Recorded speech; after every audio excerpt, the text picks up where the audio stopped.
Hello គ្នាយើងថ្ងៃនេះខ្ញុំចេញវីដេអូមកនិយាយរឿង account TikTok របស់ខ្ញុំតិចដោយសារតែគ្នាយើងក៏ឆាតទៅសួរខ្ញុំច្រើនរឿង account TikTok របស់ខ្ញុំចឹងគ្នាយើងសួរខ្ញុំថាចែកថាខ្ញុំនឹងការអីគេមិនបានឃើញខ្ញុំផុសវីដេអូចឹងហើយនិយាយទៅគឺខ្ញុំអត់មានការអីទេគ្នាយើងមូលហេតុខ្ញុំបានផុសវីដេអូហ្នឹងគឺដោយសារតែ account របស់ខ្ញុំគឺវាចប់ពមៀនអញ្ចឹងខ្ញុំផុសវីដេអូអត់កើតទេហើយនិយាយទៅគ្នាយើងគឺមិនមែនផុសកើតទេគឺផុសកើតប៉ុន្តែសំខាន់វីដេអូខ្លះដែលខ្ញុំផុសទៅគឺវាលុបចោលអូតូមកហើយវីដេអូខ្លះទៀតខ្ញុំផុសទៅគឺផុសបានប៉ុន្តែសំខាន់គឺវាកេង view វាបាត់ view ចឹងចោលហ្មងនិយាយទៅមុនពេលដែលខ្ញុំផុសវីដេអូគឺខ្ញុំតែងតែផ្ទៀងផ្ទាត់នឹង TikTok ឲ្យហើយគ្នាយើងគឺឲ្យវាប្រាំមុខងារគេផ្ទៀងផ្ទាត់ដើម្បីរមមើល copyright ឬក៏អីចឹងណានិយាយទៅវាអត់មានក៏ចាប់ copyright ឬក៏អីទេតែសំខាន់ដល់ពេលដែលយើងផុសទៅគឺវាបានចោលអូតូខ្ញុំតាំងថាវា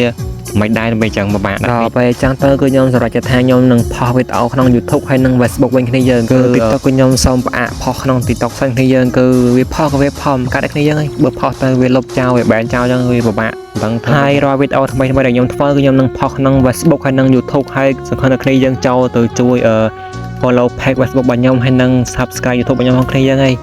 គឺ TikTok របស់ខ្ញុំបានផុសទៅគឺខ្ញុំសូមផ្អាកសិនណាគ្នាយើងហើយនៅពេលដែល account របស់ខ្ញុំគឺវាឈប់ជាប់ពមៀនគឺខ្ញុំនឹងផុសវីដេអូវិញឲ្យគ្នាយើងហើយសង្ឃឹមថាគ្នាយើងនឹងយល់ហើយខ្ញុំក៏អត់មានអីច្រើនដែរគ្នាយើងមានតែប៉ុណ្្នឹងឯងគ្នាយើងចឹងបាយបាយគ្នាយើង